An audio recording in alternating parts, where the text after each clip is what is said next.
to Royal Rebounds TV with Calvin and Barry. Just two crazy fans of the Sacramento Kings and they sharing their opinion. So be sure that you subscribe. It's for the fans, by the fans. Whether you chilling on the couch or wildin' in the stand. For laid back conversations about the Kings, subscribe here. Staying down until we come up thinking this gon' be our year. We're here, drinking beer, talking about the Kings. Be sure you subscribe so you can hear that bell ring, yeah. What up, Kings fans? Welcome back to Royal Rebounds, the Sacramento Kings YouTube channel for fans, by fans. The Kings close out the season at Golden One Center tonight, losing, unfortunately, to the New Orleans Pelicans 123-109. Davion Mitchell sets a new career high in assists and actually a Sacramento Kings rookie record for most assists in a game for a rookie. If you're watching on YouTube, please make sure to smash that like button. And if you would like to join the Royal family with Calvin, Vinny, and I, make sure you hit that subscribe button as well. That's right. Davion has all of us saying Tyrese who today. Maybe not, but he had a great game. Unfortunately, the Kings couldn't get the win. Steve, glad your Rockets are looking good. Let's break it down, Barry. Time for a nightcap. If you're listening via your favorite podcast platform, we would appreciate a 5-star rating. And if you would like to be a part of the show, you can always join us live here on YouTube after every single Kings game. We will be right back with your Sacramento Kings nightcap.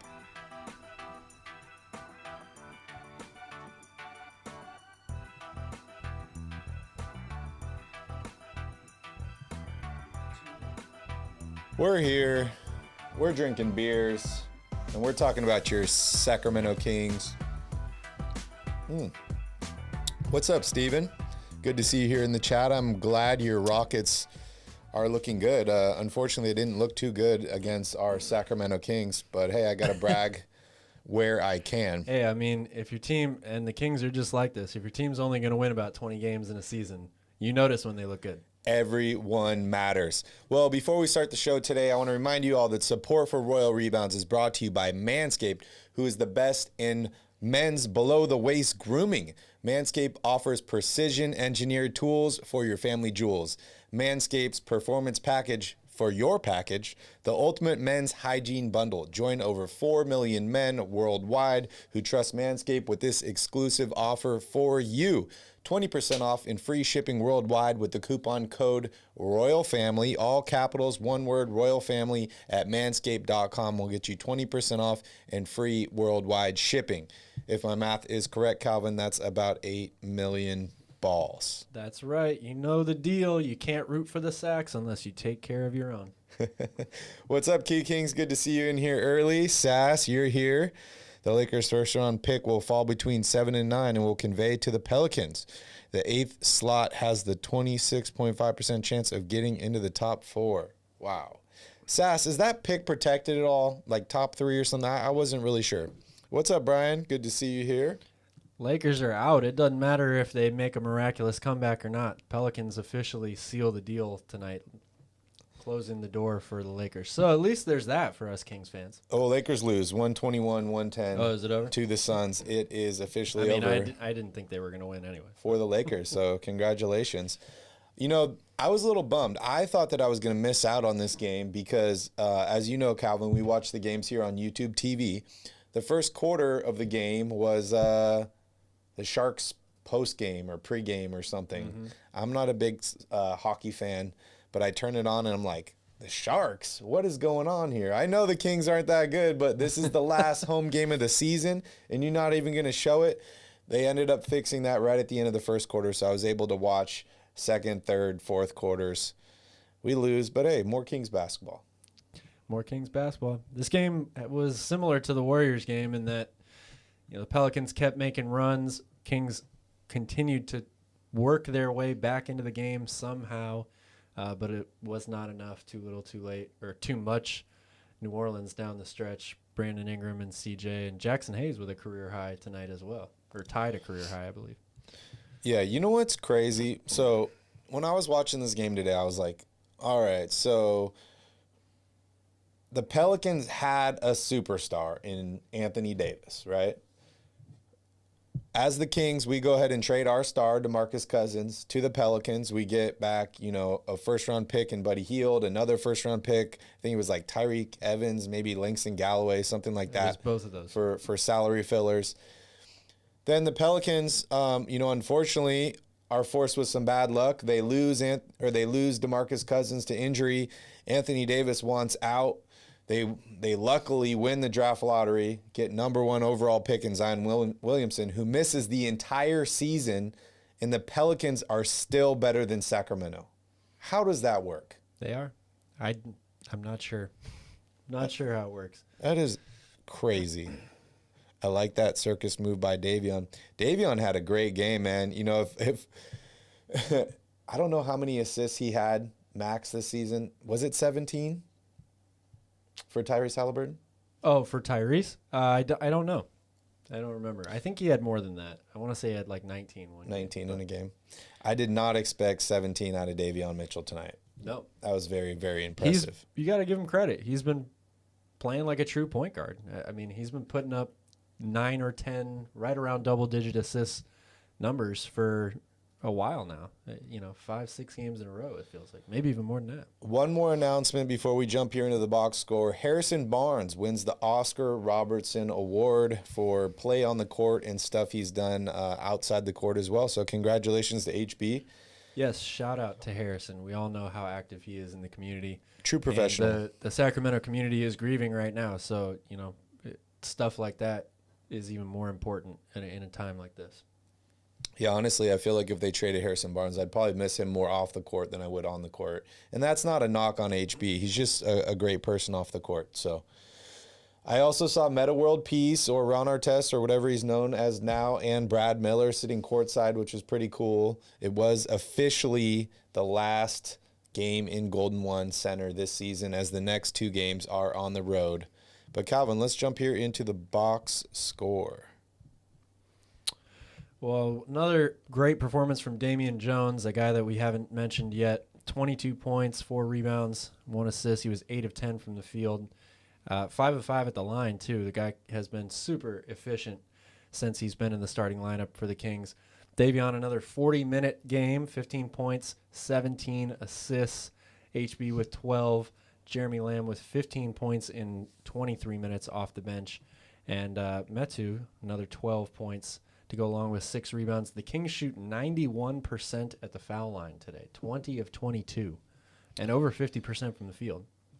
And they didn't even lead for 1 minute of this game. Well, once again, you got to stop the other team. It's not about how well you shoot sometimes. Yeah, for me, it's all season long the Kings have just allowed other teams to shoot incredibly well from the three-point line. It seems like teams are even making contested three-pointers, and the Kings are missing wide-open threes. We saw that again in this game. Pelicans shoot 48% from three-point range tonight. And, you look at Sacramento, only 36%, but they only made one more – They only made one more three than Sacramento. So 11 of 30 is not a horrible night from three. If you were to tell me going into a game, it doesn't have to be the Kings, it could be any team. You could say, hey man, your team's going to shoot over 50% from the field, around 37% from three, and 90% at the free throw line. I'd take that any night. Yeah, they got out rebounded once again, and the Kings turned the ball over more than the Pelicans. And bunch of turnovers. Those two things added together, point paints and all that stuff as well, just does not equal a win for Sacramento. So unfortunately, they lose, but that's okay, guys. Everyone's rooting for a draft position at this point, and that's exactly what this loss did. Coming up next are the LA Clippers and the Suns, so we will see how Sacramento fares against those two teams. Yeah, we shall see. Is it safe to say Fox and Sabonis are out for the rest of the season? If they play now, I have no answer. I don't know what the thought process would be there. What's up, Alex? Good to see you. Looking forward to the offseason. Should be a really good one if we can make a splash like my Raiders. Sizzler time. Yeah, that's what we're all hoping for. Just not another mediocre offseason.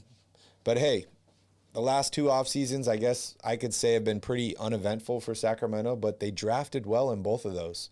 And they were able to use one of those to acquire an all-star, and the other one is killing it right now and helping his trade value if he does end up getting traded. He really is. He's played so well. I mean, I'm very, very happy for Davion, especially after going through the middle of the season when he was struggling with a shot and everybody was calling him a bust, wanted him gone. Thought he who was basically a nobody. I don't know where Charlie's been in the chat. I haven't seen him in a long time, but I'd like to hear what Charlie thinks about Davion now here at the end of the season. But he set it all up for himself. The question is going to be how much can he improve in the offseason and what do the Kings do with him?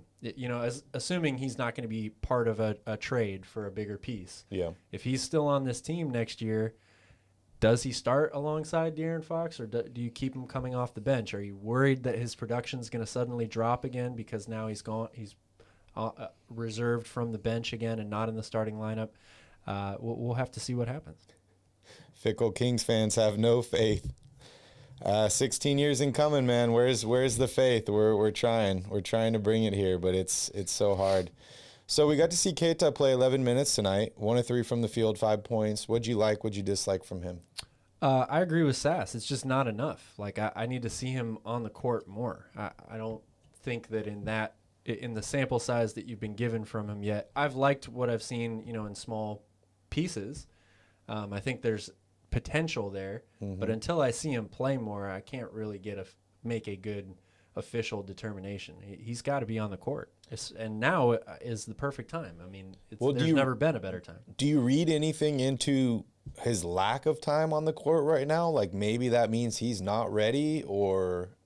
I think if that was the case, then he wouldn't have stuck with the team for this long. I mean, he was on a 2-way deal anyway. So if they felt he wasn't ready, what's the point of keeping him on the bench in Sacramento? Yeah. Why wouldn't he be playing in Stockton? Yeah, I mean, I think we're probably going to see the Clippers full force here in the next game because they are still fighting for positioning. But as far as like Phoenix goes, I think that they would be stupid to play any of their starters in this last game against Sacramento, and maybe that he gets a chance then. I hope so. There was a report before this game actually saying Alvin Gentry saying that Keita was going to play considerable minutes in these final 3 games. 11 minutes for a guy that hasn't played at all recently does seem like considerable minutes, but I would like to see him get more time than that. Key King says, I honestly believe that Fox has a fractured hand. In one of the games, Fox told one of the opponents or opposing players and possibly murmured fractured it. Just speculation. I hope you're wrong, but, we'll see. A lot of times you do see that, players will be held out for the final 10 games of the season with a undisclosed injury, or they'll just say the body part, and then after the season ends you find out, oh, this guy needs surgery to repair such and such, or it was more serious than we thought. Yeah. So we'll see, but hopefully that's not the case, but you never know. Yep. Techno Peasant, you are right here. The Clippers are locked in at the 8th seed right now. Going into the plan. So we'll see what exactly happens with them here. Calvin, would you consider sitting Davion Mitchell for these next 2 games, or is this very valuable time that he needs? I think it's still valuable time. I don't know how much he needs it at this point. I think he's proven that he can play consistently at a high level. That being said, it certainly doesn't hurt. It could still be useful for him. I don't know if I would play him 40 minutes a game anymore. Yeah. But I would still play him, definitely. Yeah, it's like a weird balance at this point, right? Where it's like injury versus you need extra playing time. And, as a rookie, he's a young guy.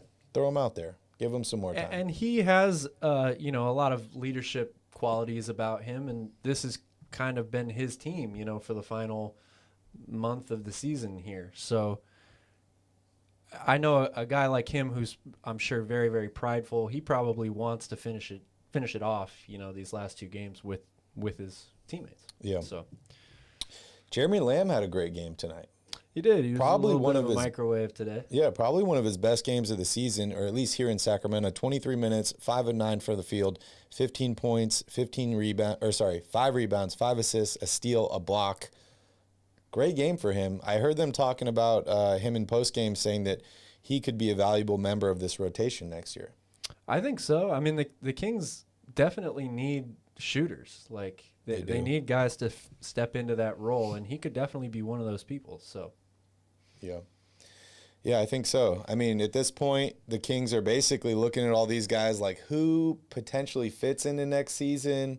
You know, maybe they're trying to figure that out, but also with all these moving pieces, trying to bring in a big-name guy. Maybe they'll have to clear some salary cap space. We're not really sure at this point. Like, there's so many questions. I do know that May 17th is going to be a huge day in Sacramento. And it's of a big course, day for a lot of NBA cities. Yeah, that is the NBA draft lottery if you haven't been paying attention. Priest says, I have faith that the Kings will turn it around. Ivan says, I also have faith that they will turn it around. I believe we will make the playoffs next year, depending on the new coach, draft pick, trades, free agents. We are a good team, just need a couple of players. You agree with that?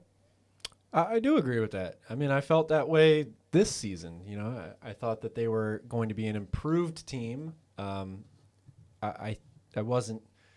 thought they would be in the hunt for a playoff spot, a low playoff spot, 7 or 8, something like that. But they're still, a few pieces away from really competing, at least on a year-to-year basis. And I think that you can say the exact same thing for them going into this offseason. Yeah, a couple pieces and some coaching changes as well. Coaching is a big one, obviously. They need to get that one right. And I think the biggest thing for me is just health, right? Like, even if they were to bring back this entire same roster, which I don't think is, the right move, but if they were, health is just huge. Like, we've seen the past 2 years, De'Aaron Fox has ended the season on the bench. Sabonis is on the bench. We've seen guys miss a ton of games in and out of the lineup. Look at Rashawn Holmes and how many games he's missed this season. His role completely changed. So health is going to be huge for the Kings. When you're relying on 1 or 2 players, it's even more and more important, right? Yeah, I mean, almost every team in the league can say that, though. There's so many players this season that have missed considerable amount of time. A lot of them haven't even played a single second this year. The whole NBA needs to get healthy.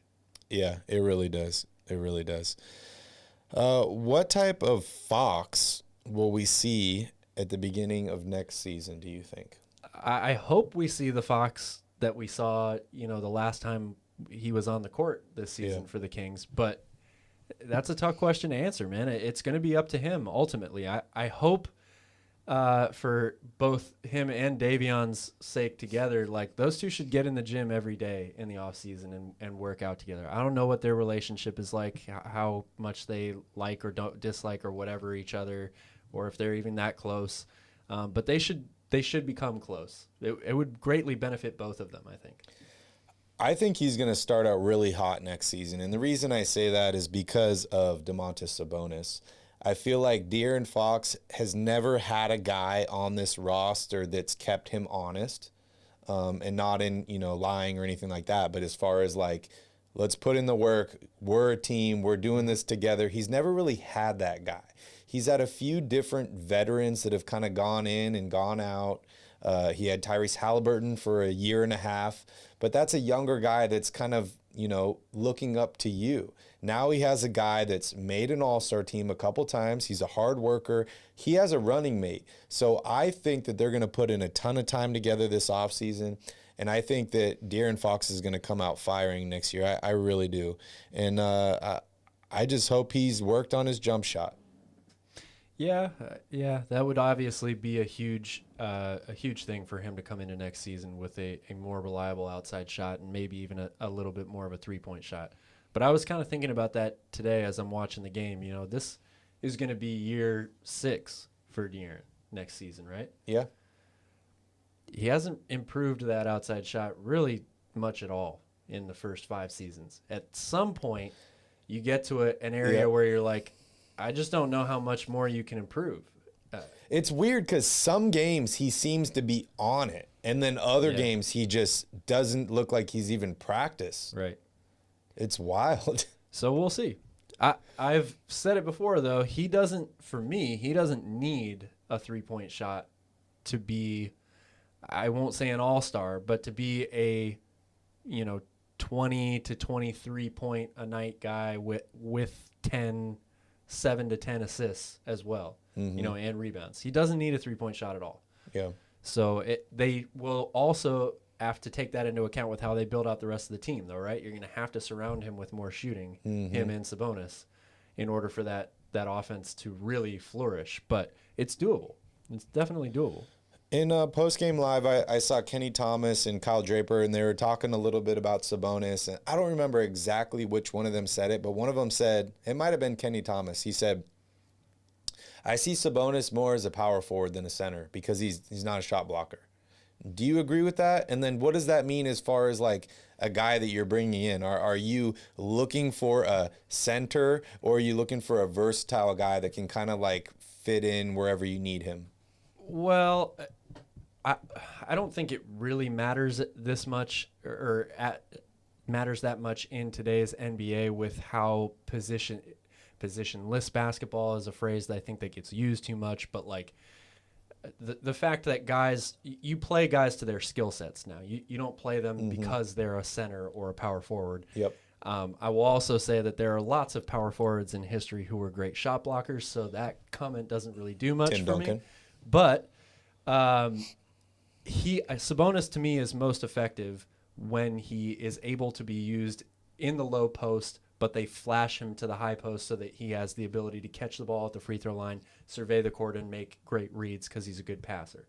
But he is not a stretch the floor type of player. Yeah. At least not yet. He's much more effective as the ox or the bull in the china shop down low. Maybe Fox and Sabonis will be doing some three-point contests this offseason. Maybe they'll be challenging each other, playing horse. That's all good and everything, but it's easy to make shots when nobody's in the gym or when no one's around you. Yeah, that's true. You know? That's true. I'm just so pissed that the Kings weren't involved in the Robert Covington trade. Like, we just saw him absolutely kill it for the Clippers.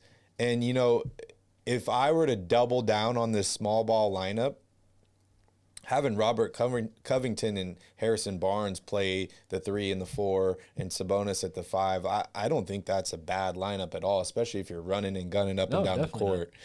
Not. Ray wants to know if you think the Kings will make a big off-season trade. They're definitely going to try. That's got to be 100% the biggest goal of this offseason. Yeah. For this team is some big transaction, whether it's a free agent acquisition or a trade that greatly improves the talent of this team. The question is, can they pull it off? Yeah, for me, there's two factors that I'm really looking at. Number one is what happens in the draft lottery, right? Like if the Kings get first, second, or third, they have a ton more bargaining power in trading for a big guy. And number two is like, are we going to hear of one of these guys that wants out, like Rudy Gobert, a Donovan Mitchell, one of these guys that says, that's it, I'm out, I've had enough. We've seen it. It happens almost every single year now, over and over and over. Randle. This year it happened twice with the same guy, and James Harden, right? So I think that's what I'm waiting for, is which guy or guys are like, I need a new, change of scenery. And if the Kings are equipped with first, second, third, maybe even fifth pick, if they're willing to give up guys like Harrison Barnes or Rashawn Holmes, maybe even Davion Mitchell, they could make a big trade. But for me, it all depends on who is really going to be available, because it doesn't matter how much draft capital you have, how many good players you have, and how ambitious you are. If no one wants to trade a player to you, then it takes two to tango. So definitely. Ivan says, I think after watching videos, researching YouTube, Reddit, etc., either Kenny Atkinson, known for developing players, or David Vanterpool, defense, good player relationships, are the two coaches we need. I've heard you talk a lot about Kenny. What are your thoughts on David Vanterpool? Another, really quality candidate. His name has come up not just this season, but in recent years frequently. he had an interesting moment this season when I don't know if you remember during that game, I think they were playing the Clippers. He he intentionally interfered with a live pass that was deflected out of bounds. Oh, I think he got I missed fined that one. for it. Yes, I do remember that. That was kind of funny. That is just a weird side story. Above I don't and think beyond. it has anything to do with his qualities as a coach. It's going above and beyond, man. We saw I mean, I Jason think Kidd do that with the bump me, and spill his drink on the court. Yeah. Whatever it takes. That's true. Whatever it takes. And sure, I mean, these are great ideas, getting them both. One's the head coach, one's the lead assistant. The only problem with that is you have to bank on the fact that not both of them are going to accept head coaching jobs, in the league somewhere. I think that would be it would be a great scenario to actually play out, but I don't know how likely that is. Yeah. What's up, Dennis? Good to see you here. What up, Fred? You just got back from the game. That's cool. Let me know how it was. Last home game of the season. What was the environment like? I saw some empty seats in the stands, but I want to know what the feel was because when I was watching post game and everything, people seemed pretty happy, which is surprising. But hey, they were. Vinny, can we do a quick little preview of basketball at the bar? Yeah. I just want to remind you guys all real quick, starting April 11th, which is next week, Monday, we are less than a week away. We are debuting Basketball at the Bar. It's an all NBA podcast here on YouTube, not on this channel, but on another channel. We'll be putting out live content Monday through Friday. Each show is going to be about an hour or so. We're going to be interacting with audience members and everybody in the chat, so make sure you guys stay tuned to that. Vinny's going to play you a quick little clip here, and I am going to post the link to the channel in the chat for you guys. Yeah. Ball so hard, you better believe me, it's scary. It's basketball at the bar with Calvin and Barry. So put a tip in the jar, cause these dudes can really fill it up. Whether it's buckets you need or just a beer in a cup. We're here for fresh conversations and some delicious libations. Subscribe to the channel and turn on the notifications. My boys got you covered like you being guarded by paying. From the glove to the claw and everyone else in between. Calvin and Barry got everything that you need. For sure. So sit back, relax, because we're starting the show. It's basketball at the bar. Grab your drinks and let's go. Yeah. Grab a drink and let's go. Subscribe to the channel and turn on the notification. Calvin and Barry. Subscribe to the channel and turn on the notification. Let's get it.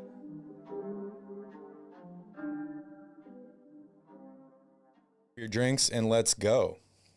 Hope you guys enjoy that. It's going to be a lot of fun, so make sure you guys subscribe. Our vision for that channel, it's pretty ambitious.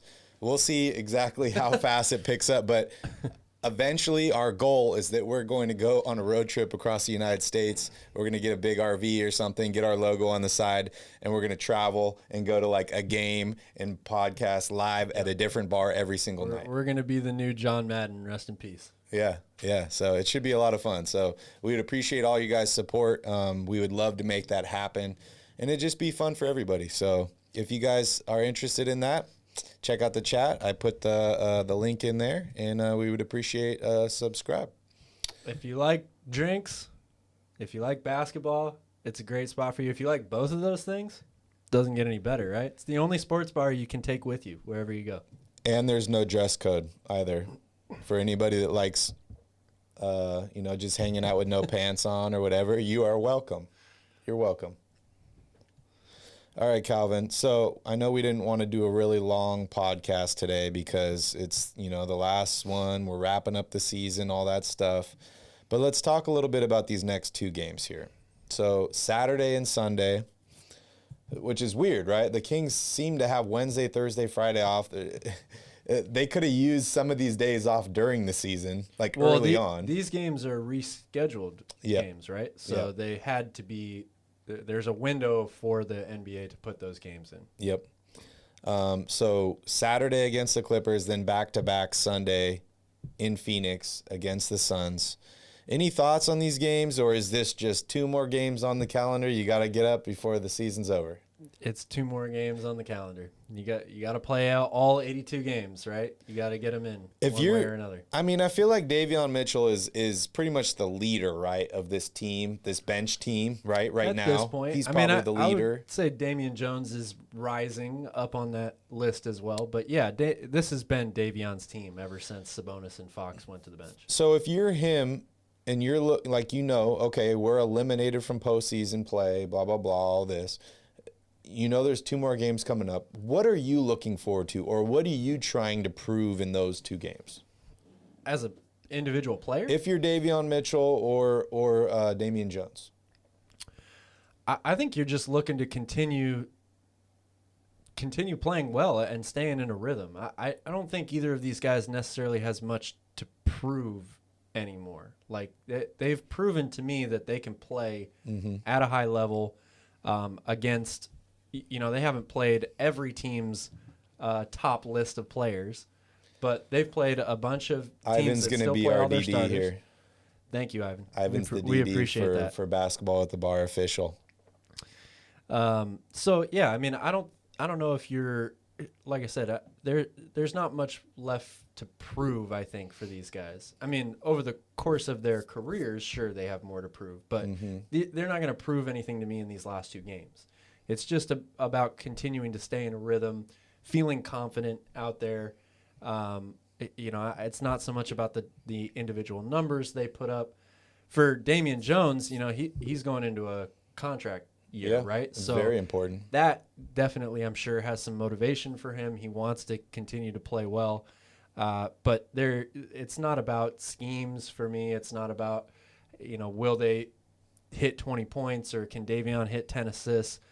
Just stay in a rhythm, feel confident, feel good about where your individual game is at by the end of the season. For Davion, you make it through your first season in the NBA, that's a big accomplishment. It is, yeah. Whether or not and setting you records. end as a starter or not, it's a big accomplishment. And he should feel really good about the way he's closed out this season. Is there anybody on this Kings team that does need to prove something in these last 2 games? I do think... you could point to guys like Jeremy Lamb and Trey Lyles and Josh Jackson. They certainly have, I think, things to prove. Maybe not for Sacramento, but even for another team who might want to pick them up in the offseason. The guy I'm really looking at, though, is Dante Divincenzo. He's been very up and down for me. I mean, certain things he always brings to the table, and we love it. His defensive effort, intensity, his rebounding. Things like that. It's pretty much his shooting. Offensively and playmaking, his decision-making at times, I think, has been really bad. So for me, when we're talking about a guy that the Kings already seem to be pretty committed to and have been trying to get for a long time, a lot of people want to see him as a starter. People think he might be able to start next year. I think he's the one guy that I'm really looking to have a good couple of games to finish out the year. And he's on a contract year as well, right? So he's basically playing for a contract at this point. 4 turnovers for him tonight, only 2 assists, which is unfortunate because I really like him a lot. It's just like you said, it's been inconsistent, which is the Sacramento Kings, right? So you'd feel like he would be the perfect player. Derek says, I'm interested to see how Terrence Davis fits in next year. He could be an improvement at the 2. Does that mean you want to start him at the 2? And do you like him better, Derek, than Davion Mitchell starting at the 2? Or Dante Divincenzo? Yeah. Either one. What are your thoughts? Or Justin Holiday? I like Terrence Davis, and I feel bad for him because he started off like a lot of Kings players did this year, slow. And then towards the middle of the year, he kind of really hit a good stride. And then, of course, he goes down and gets hurt. So it was unfortunate for him. I'm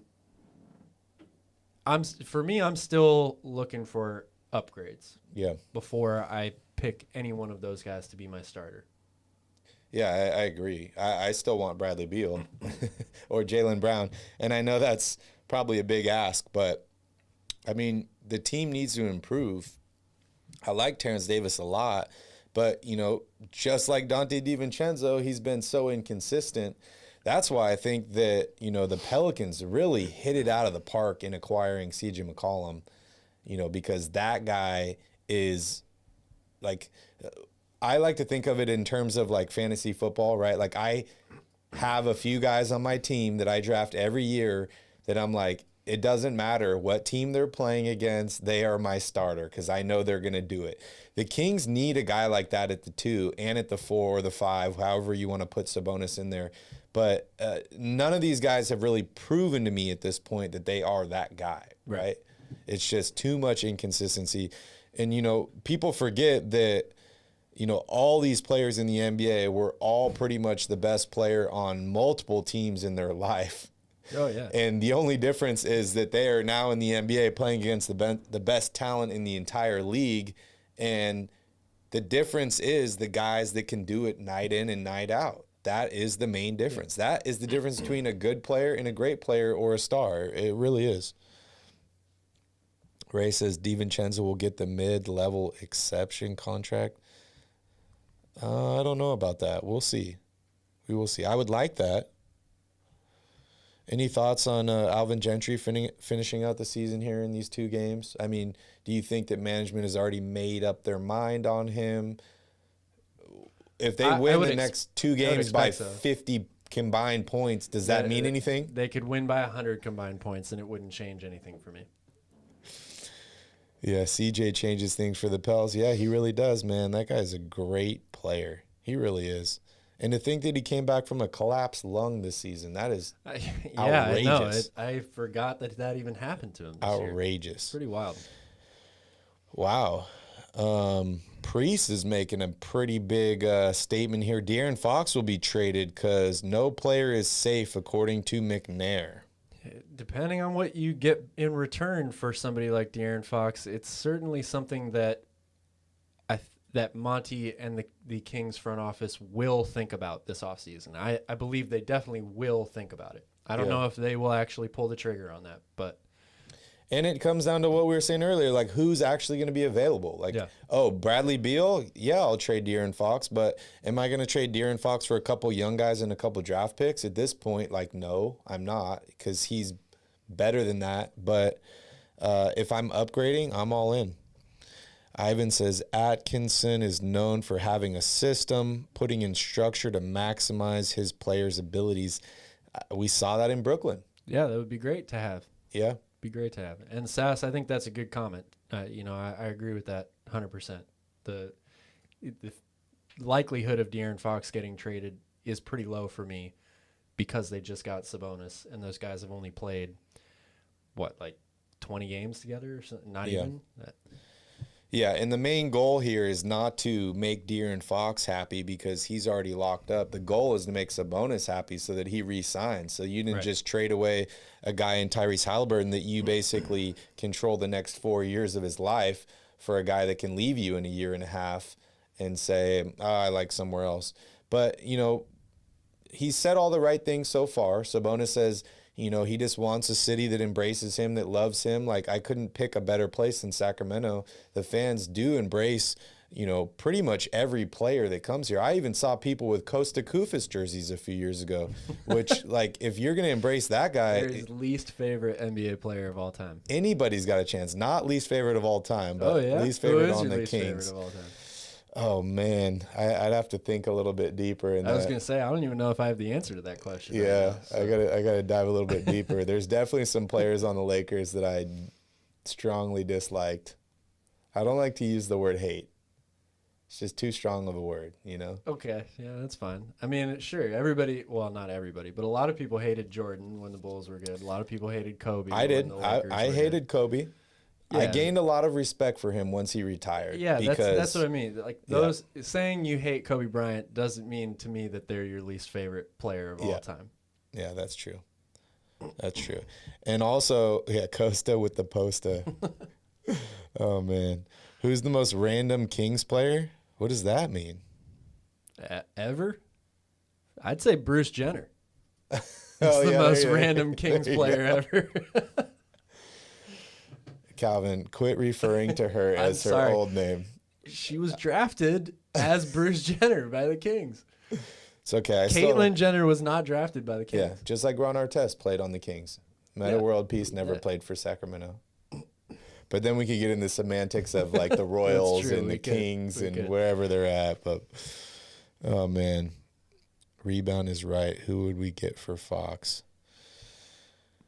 I mean, yeah. That's pretty much what it comes down to. At this point, you can't really answer that question. What's up, BB50? What's his name is my least favorite. Back. The dude that didn't even play for us. You talking about Buddy Hield, Dennis?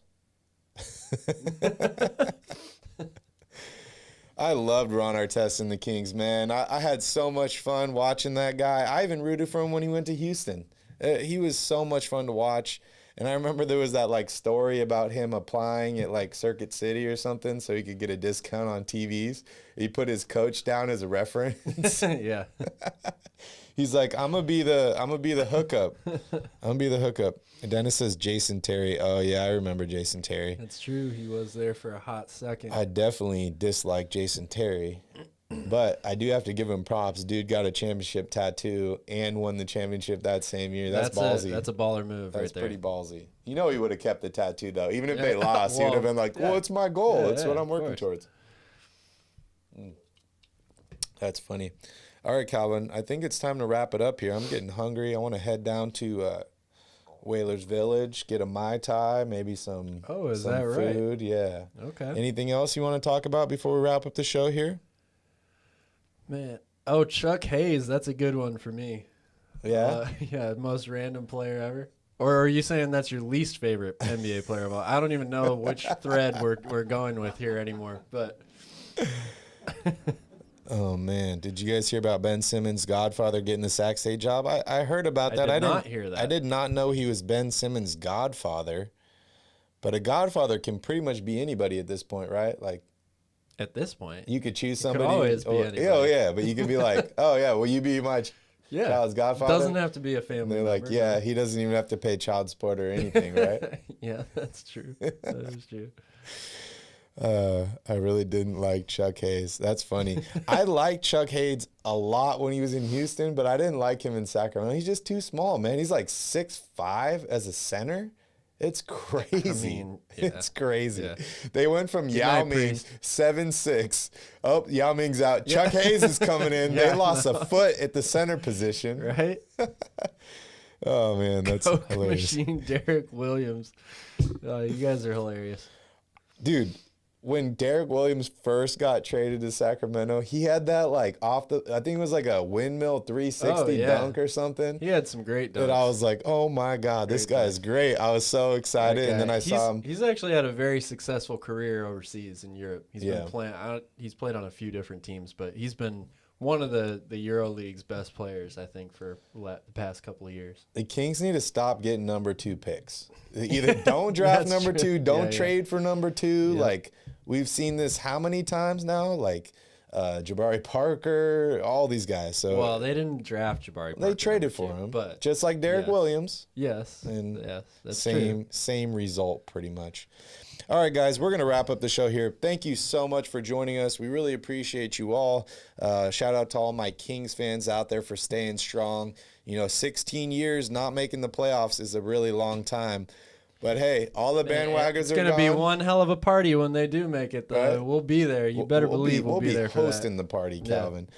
All the bandwagons are off now, so we only got true Kings fans here, which, you meet a Kings fan on the street, especially here in Hawaii, you see someone wearing Kings gear, they are a true fan. So that's really what's up. So shout out to all you guys. Please like this video. Please subscribe to Royal Rebounds if you have not already. Make sure you subscribe to Basketball at the Bar if you're interested in all NBA coverage starting April 11th. You guys all have a wonderful evening. And in the meantime, go Sacs. Yeah. Ball so hard, you better believe me, it's scary. It's basketball at the bar with Calvin and Barry. So put a tip in the jar, cause these dudes can really fill it up. Whether it's buckets you need or just a beer in a cup. We're here for fresh conversations and some delicious libations. Subscribe to the channel and turn on the notifications.